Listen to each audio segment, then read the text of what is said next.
दो दिन। So let's start a recording. So mainly today we'll cover resource governance. So basically, resources. Let's suppose we have a RAM, CPU. These are resources for the infrastructure, or you can say for the machine basically. So how you can resource like a limited, or you can say you can go for the limiting your resource to individual session, or how we can maximize an export session, or you can say infrastructure to a specific use cases. So in this session we'll try to how we can redirect, let's suppose we have a high priority some transaction, or you can say some low priority transaction. So for the low priority, what we have to do, we have to assign low priority resource, and for high priority we have to assign, you can say, maximum size of memory and CPU basically. So resources, you can say, they specify mainly it's memory and CPU basically. So let me start sharing my screen so that you got to know basically.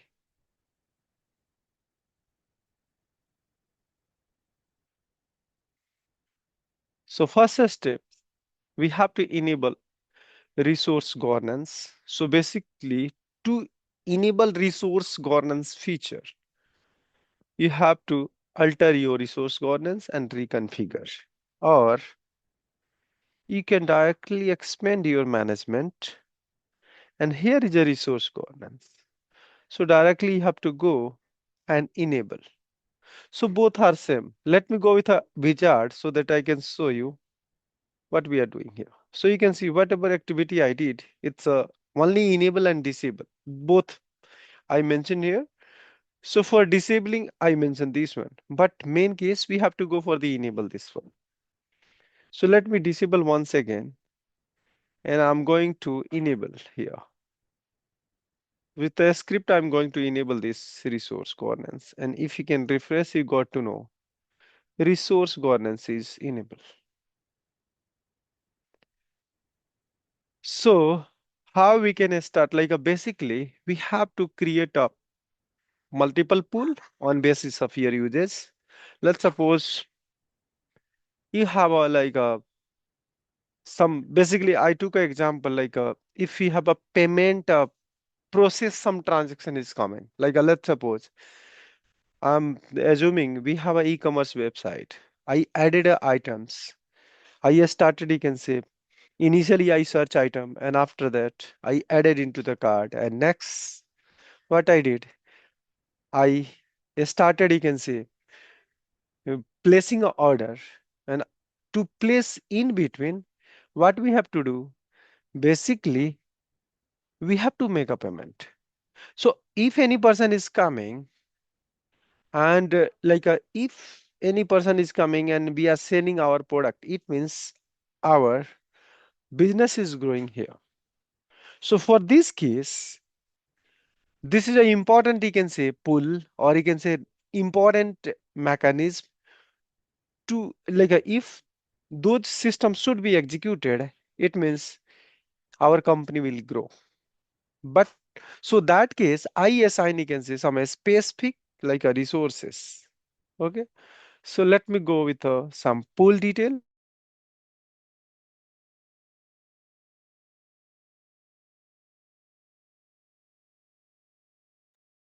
You are muted.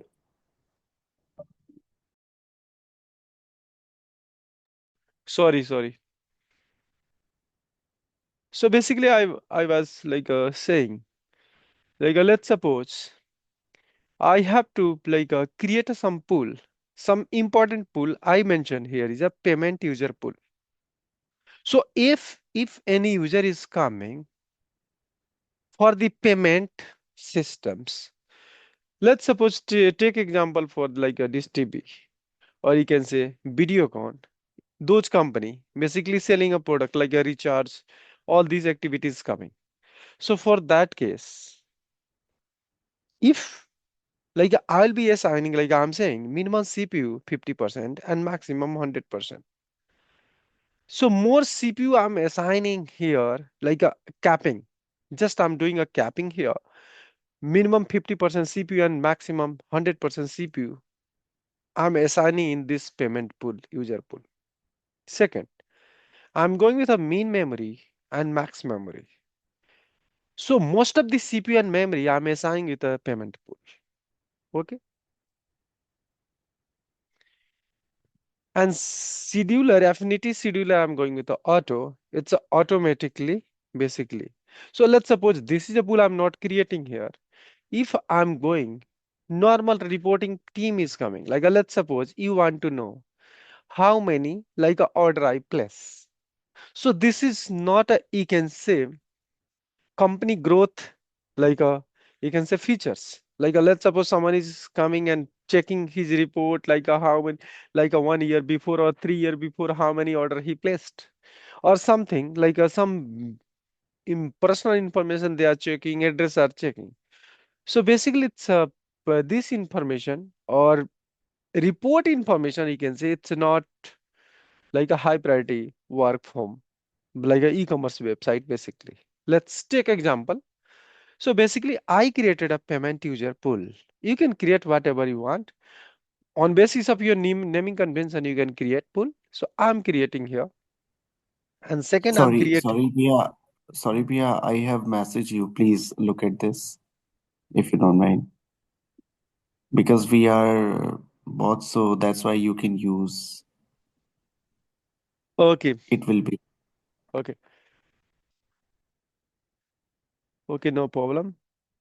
तो आप देखे होंगे कि यहाँ पे आप देखे होंगे कि मेन सीपीयू हमने मैक्सिमम वाला एक रिसोर्स प्लान किया है कि पेमेंट के लिए हाई लेगा कैपेसिटी मेमोरी और रैम हम कर सकते हैं। तो यहाँ पे मैंने 100% कभी ऐसे करेंगे नहीं। Let's suppose I am saying, like हम स्टार्ट करते हैं जीरो से लेके मेन, और मैक्सिमम हम 70% कर देते हैं।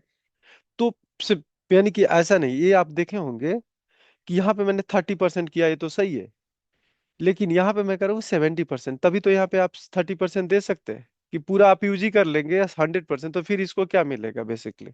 ओके। तो यहाँ पे मॉडिफाई मैंने कर दिया कि मिनिमम सीपीयू इतना, मैक्सिमम यहाँ पे मैंने मिनिमम रैम मैं कर देता हूँ जीरो, और मैक्सिमम इसको भी मैं 70% कर देता हूँ। ठीक है।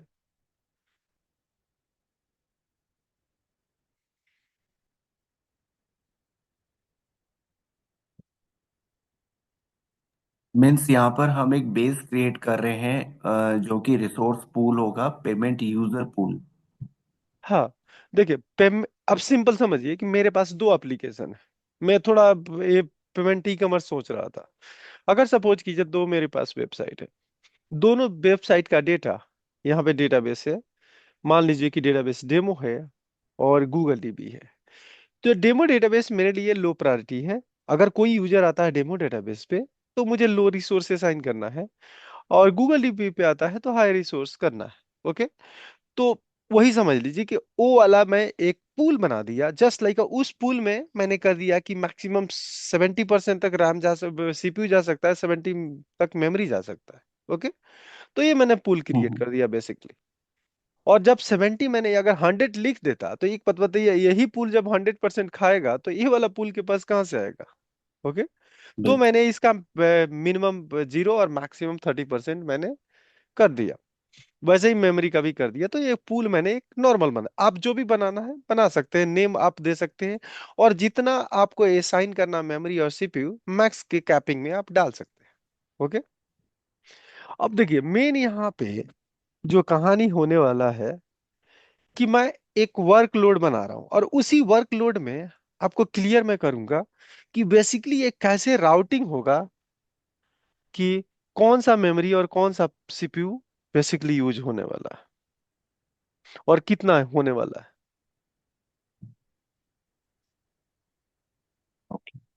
तो आप देखिए मैं यहाँ पे एक वर्कलोड बनाऊंगा। वर्कलोड का ग्रुप मैंने बना दिया पेमेंट का ग्रुप। देखिए इस असाइनमेंट इधर थोड़ा देखिएगा, ये है पेमेंट का। तो मैंने पेमेंट का एक वर्क ग्रुप बनाया, यहाँ पे देखेंगे वर्कलोड ग्रुप बेसिकली।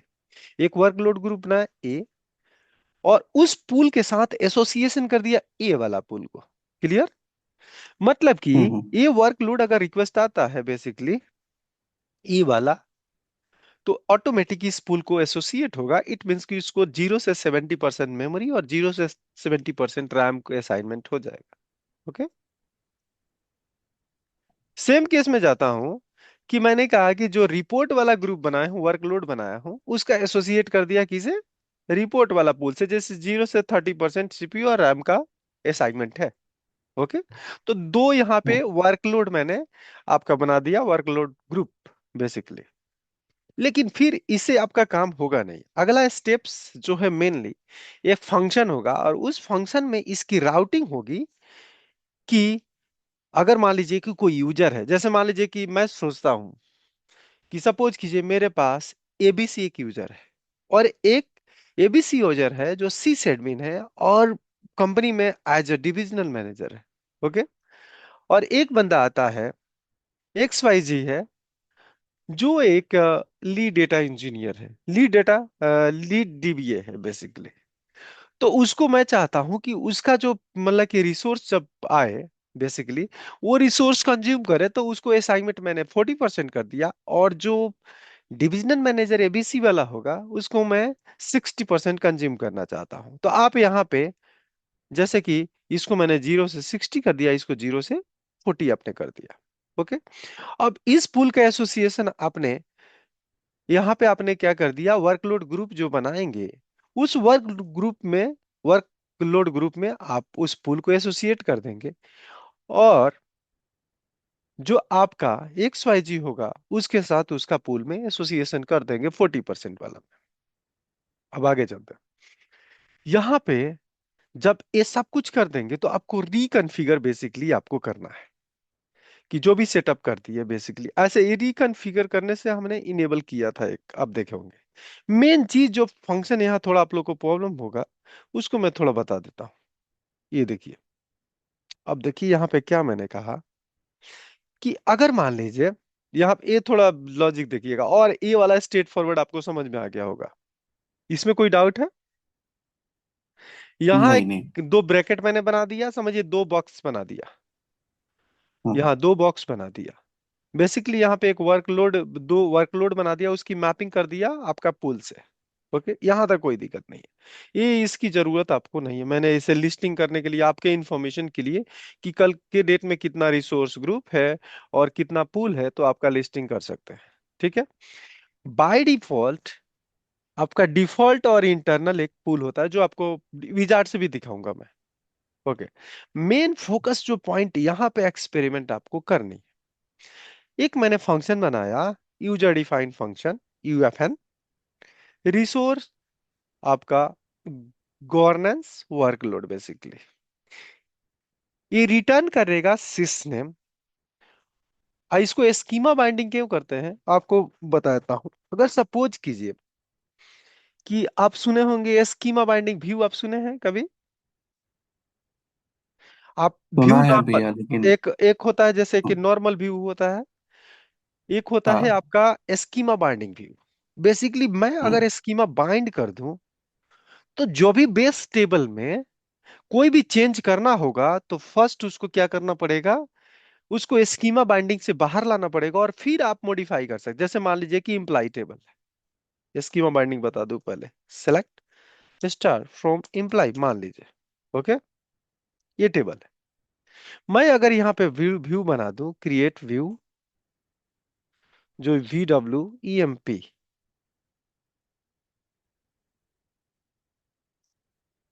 भी VWEMP एज, आप सेलेक्ट कर लिए। ठीक है, ये व्यू नॉर्मल बना। ठीक है, इसमें तो आपको डाउट नहीं है। और क्रिएट, आवाज आ रही है कि मेरा? हाँ जी, आवाज आ रही है भैया। ओके। तो मैंने कहा कि एक व्यू बनाया, नॉर्मल व्यू, ये स्कीमा बाइंडिंग नहीं है। तो ऐसे अगर मैं सपोज कीजिए टेबल में चेंज करता हूं, इस टेबल में अल्टर करता हूं, चेंज होने का मतलब alter table, EMP, alter column, जो भी मुझे करना है कि ई ने मैंने कर दिया मान लीजिए कोई कॉलम है या नहीं, और इसको var कैर मैंने 100 कर दिया। कोई इसमें दिक्कत? तो जब भी मैं ए अगर चेंज करूंगा तो इसे कोई फर्क व्यू को पड़ने वाला नहीं है। व्यू मुझे नहीं कहेगा कि ये काम करो, अल्टर मत करो। तो ये तो नॉर्मल व्यू हो गया। क्रिएट व्यू विथ, यहां पे मैंने कर दिया with schema binding. Okay, create view, view with schema binding, ये वाला। तो अगर मैं व्यू ए बनाता हूँ स्कीमा बाइंडिंग के साथ, तो ए वाला कमांड चलने नहीं देगा। कुछ क्लियर हुआ? हेलो? हो गया। हाँ, समझ अगर में आ गया। नॉर्मल व्यू होगा तब तो आप टेबल में चेंज कर सकते हो, रोकेगा नहीं।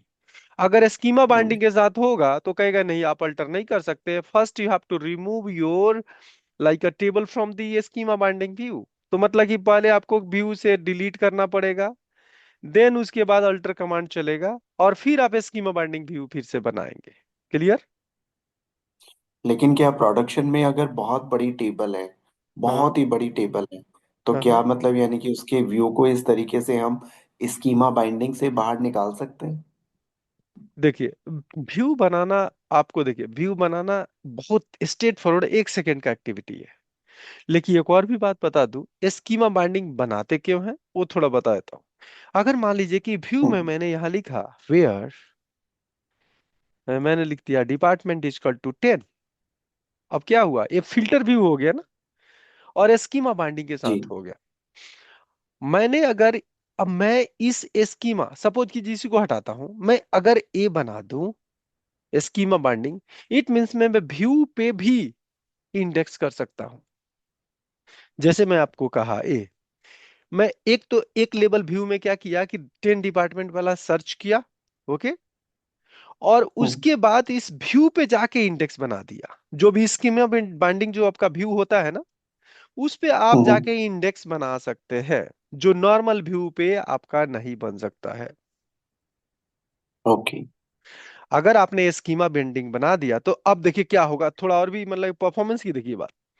अगर मान लीजिए इस इम्प्लाई टेबल में करोड़ों रिकॉर्ड है, ठीक है, तो करोड़ों जी। रिकॉर्ड होगा, और उसके बाद मैंने फिल्टर किया पहला लेवल कि इंडेक्स जो यूज होगा, डिपार्टमेंट नंबर मैंने कर दिया 10। सपोज कीजिए कि अब 10 करने से 10 लाख रिकॉर्ड आया। ओके, जब हम्म। 10 लाख रिकॉर्ड, तो पहला लेवल तो इंडेक्स प्रॉपर काम ही किया होगा, निकल गया। अब मैंने क्या जी। किया, इस रिकॉर्ड पे जाके मैंने इंडेक्स क्रिएट कर दिया। तो अब क्या हुआ कि अब 10 लाख रिकॉर्ड पे इंडेक्स होगा, तो और भी आपको बेटर परफॉर्मेंस मिलेगा इस स्कीमा बाइंडिंग व्यू के साथ। हम्म। क्लियर? जी। तो ये स्कीमा बाइंडिंग से आपको ये इसके लिए फायदा। हमें हाँ बोलिए। इसके लिए हमें टेबल में कुछ चेंजेस करने की जरूरत नहीं होती है, देखिए, अगर आप स्कीमा स्कीमा बाइंडिंग, बाइंडिंग के लिए। हाँ स्कीमा बाइंडिंग कर दिए तो टेबल में आप चेंज नहीं कर सकते हैं। जब तक हम्म। आप व्यू नहीं ड्रॉप करेंगे, तब तक आप टेबल में कोई चेंजेस बेस टेबल में नहीं कर सकते। क्लियर? तो भैया, जनरली मुझे ये पूछना है। अच्छा, ठीक है, समझ आ गया कि स्कीमा बाइंडिंग क्यों यूज नहीं करते। अगर किसी टेबल में फ्रिक्वेंटली, मतलब यानी कि अगर ऑल्टर या कुछ होना है, तो वो स्कीमा बाइंडिंग की वजह से ब्लॉक हो जाता है। हम्म। ठीक है। और बताइए कोई क्वेरी? और नहीं, यही दूसरा, सबसे बड़ी स्कीमा चीज। बाइंडिंग अगर व्यू आप बना देते हैं तो व्यू के टॉप पे आप इंडेक्स भी क्रिएट कर सकते हैं। यानी कुछ फिल्टर रिकॉर्ड के साथ आपने व्यू स्कीमा बाइंडिंग बनाया और उसके ऊपर भी इंडेक्स बना दिया, तो आपको डबल परफॉर्मेंस बेनिफिट होगा। ओके, तो स्कीमा बाइंडिंग का ये आपको पता लग गया कि इसको, जो कुछ भी यूजर है, जो कुछ भी मतलब अंदर चेंज है, जो बाइंडिंग है, आप उसको कभी भी इसको नहीं कर सकते हैं चेंज। इसीलिए वो स्कीमा बाइंडिंग के साथ ये किया है, ये फंक्शन। आई रिटर्न क्या करेगा, सिस्टम का नेम करेगा। अब बात करता हूं, यहां मैंने एक सिस वेरिएबल बनाया, ये डेटा टाइप आपका होगा सिस नेम, मतलब सिस्टम का नेम होगा, डेटाबेस का नेम, यूजर के नेम, लॉगिन के नेम। ओके, यहां मैं लिखा हूं, देखिए ये वाला एक्सपेरिमेंट आप करने वाले हैं। मैं कहता हूं कि अगर मैं यहां पे, मैं अपने केस में क्या किया कि रिपोर्ट यूजर बनाया। ओके, मैं अगर दिखाऊं तो ये कौन सी डेटाबेस पे बनाया था, मैं एक्सपेरिमेंट एक किया था, आपको दिखाता हूँ। पेरोल डेटाबेस में तो नहीं था।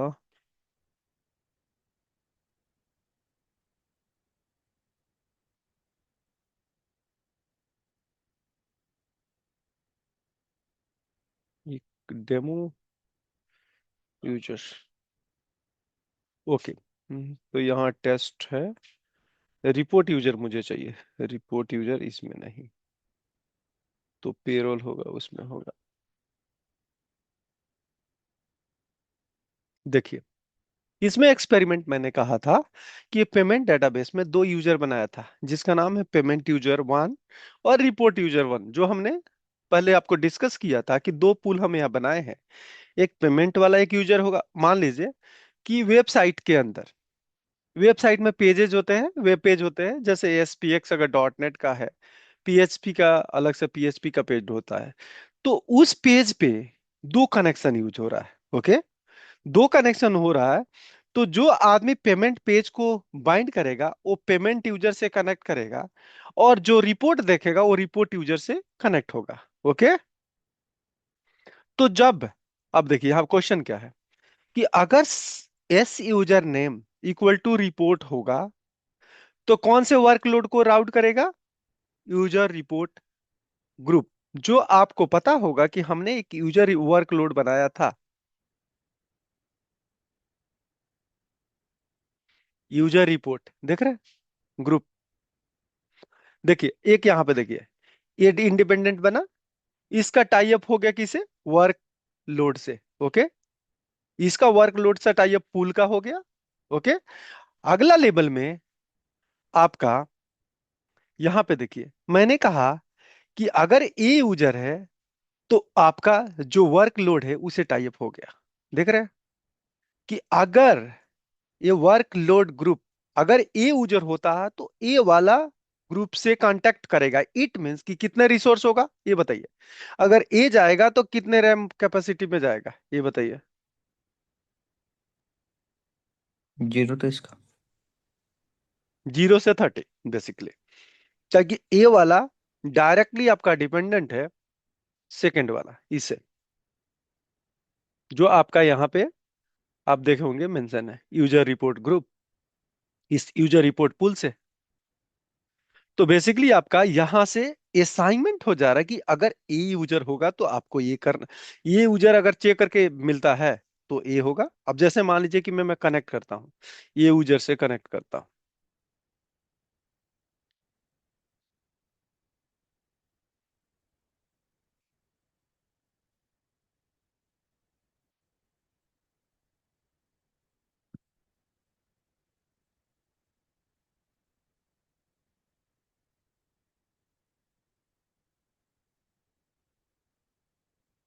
सॉरी, सिक्योर ऑथेंटिकेशन यूजर है बेसिकली, तो ये है।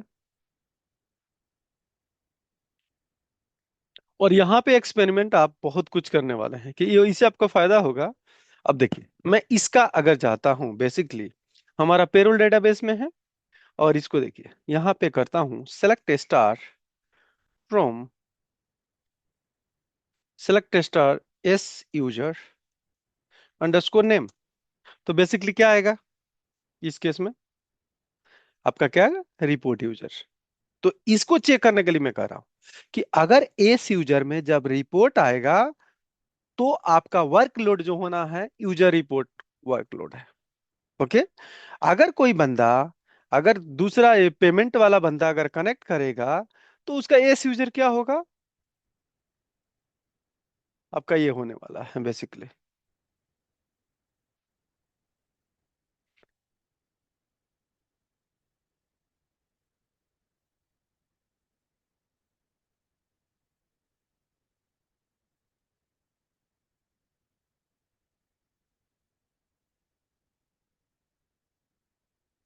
ओके, तो यहाँ पे अगर वही एस यूजर देंगे, लेकिन यहाँ पे बहुत कुछ आप चेक लगा देंगे कि आपको नहीं, उसे नहीं करना, एस यूजर से नहीं, कुछ और भी आप लगा सकते हैं। जैसे मैं लॉग इन कर लूँ, लॉग इन चेक कर लूँ और चेक कर लूँ कि क्या है।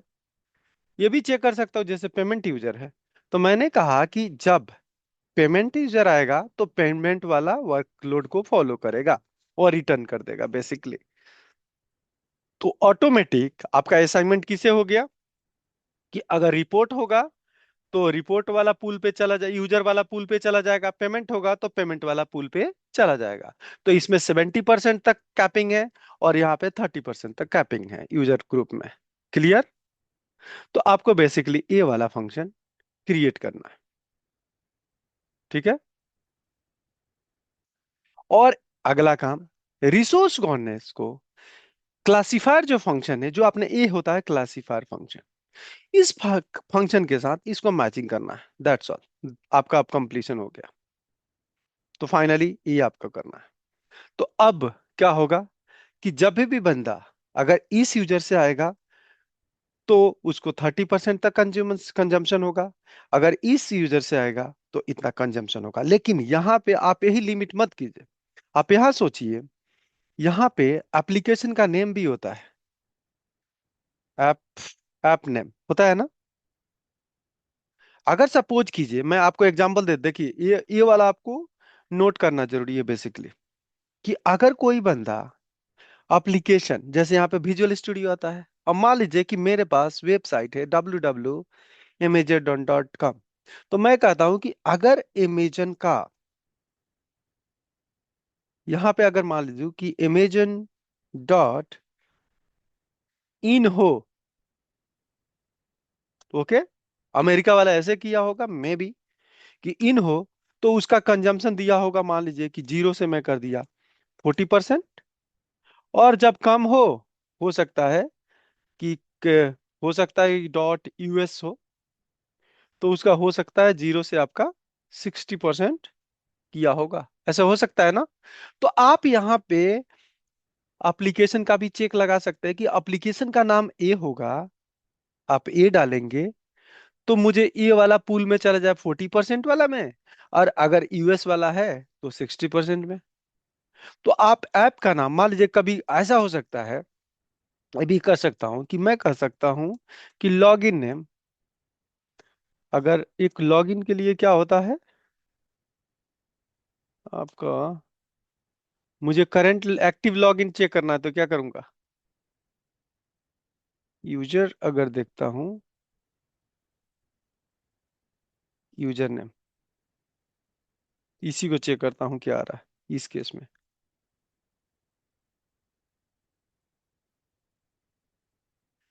जैसे डीबीओ है, अब मान लीजिए कि मुझे ऐसे चेक लगाना हो कि हमारे पास मल्टीपल स्कीमा है, एचआर है और डीबीओ है, और यहाँ पे मैं कहता हूँ सेल्स है और एक प्रोडक्शन है, एडवेंचर वर्क डेटाबेस की बात कर रहा हूँ। डीबीओ में कम से कम टेबल बनता है, ताकि यहाँ पे अगर एडवेंचर वर्क को मैं लिस्ट आउट करता हूँ तो डीबीओ में अधिकतर, ओके ये अकाउंट किसी, ओके ये वाला अकाउंट से चलते हैं, एडवेंचर वर्क में जाते हैं, तो आप देखेंगे कि जो टेबल होंगे इस डीबीओ के अंदर, देखिए कम से कम टेबल है, लॉगिंग टेबल है, डेटाबेस लॉग टेबल है, लेकिन अलग अलग ह्यूमन रिसोर्स में हो सकता है कि आपका इतना है, यहां से लेके यहां तक है, पर्सन में बहुत काफी इतना टेबल है, और प्रोडक्शन में इतना टेबल है, प्रोडक्शन में काफी टेबल है, देख रहे हैं। तो प्रोडक्शन का टेबल हो, मैं कहता हूं कि इफ यहां पे कर दूं ये, अगर स्कीमा इजकल टू प्रोडक्शन हो, तो इसकी कैपिंग मैं ए लगा दूंगा 0 से 70% का। अगर हो सकता है डीबीओ हो तो मैं लगा दूंगा 0 से 20% का, की टेबल है ही नहीं। तो इस हिसाब से आप यूजर नेम पे, स्कीमा नेम पे, और आपका मल्टीपल चेक लगा के यहाँ पे आप इसको कस्टमाइज कर सकते हैं। मेरे कहने का मतलब ये नहीं कि आप एक ऐसे यूजर, जो मैंने इस यूजर का नाम लेके स्पेसिफाई किया है, एप्लीकेशन का नेम, यानी कि आप यहाँ पे जो भी इंफॉर्मेशन आता है मैं आपको दिखाऊं, एसपी हुटू एक्टिव, अगर मैं इसको चेक करता हूं तो बहुत से इंफॉर्मेशन जैसे आपके पास आते हैं, जैसे कि मेरे पास आ गया डीबी का नेम हो, एक वो प्रोग्राम का नेम आ रहा है, आपके पास हो सकता है कि मेरे पास ऐसा भी हो सकता है कि अगर कमांड टाइप एक स्पेसिफिक कमांड है तो उसके लिए अलग ट्रीटमेंट देना है। अगर लॉगिन पे आता है तो उसका ट्रीटमेंट अलग देना है। डाटाबेस पे हो तो उस पे भी ट्रीटमेंट अलग देना है। तो आप कुछ भी ले ले सकते हैं।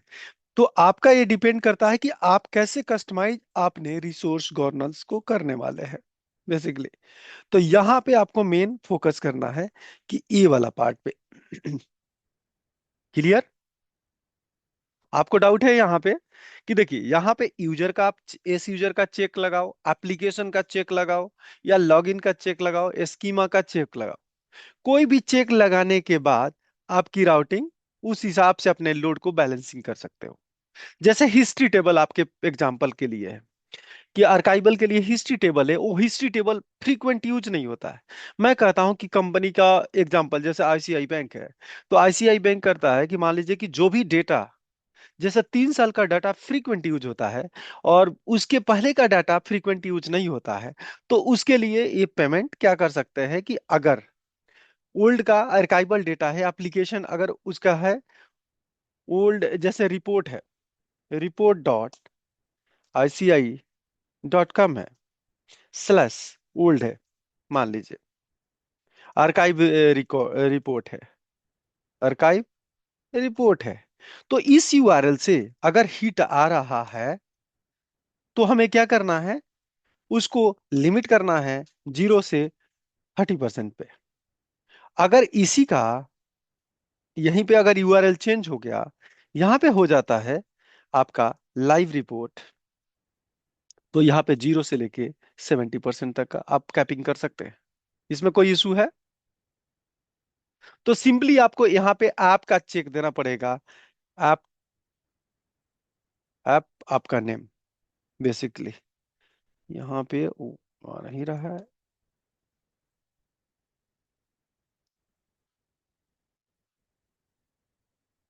ठीक है, तो ये वाला ऐप नेम का आप यहाँ पे डायरेक्ट आप चेक लगाएंगे और आपका काम खत्म हो जाएगा। तो यहाँ पे ऐप नेम लगाएंगे, और जैसे यहाँ पे लिख दिया मैंने ऐप अंडरस्कोर नेम, और ये आपने चेक लगा दिया। मान लीजिए ऐसे अगर यूआरएल है, एप्लीकेशन का यूआरएल है, तो मुझे क्या करना है कि ये वाला रिपोर्ट पुल को यूज करना है। और अगर ये लाइव वाला है बेसिकली, ऐप का नाम लाइव वाला है, तो मुझे क्या करना है, आपका लिमिट लाइव रिपोर्ट है, तो उस केस में पेमेंट वाला चला जाएगा। तो इसमें आपका 30% का कैपिंग है, इसमें 70% का है। ठीक है, ये काम कीजिए, नेक्स्ट कॉल को ज्वाइन करते हैं। ओके, और वहां पे गो थ्रू ओके। करते हैं। Thank you.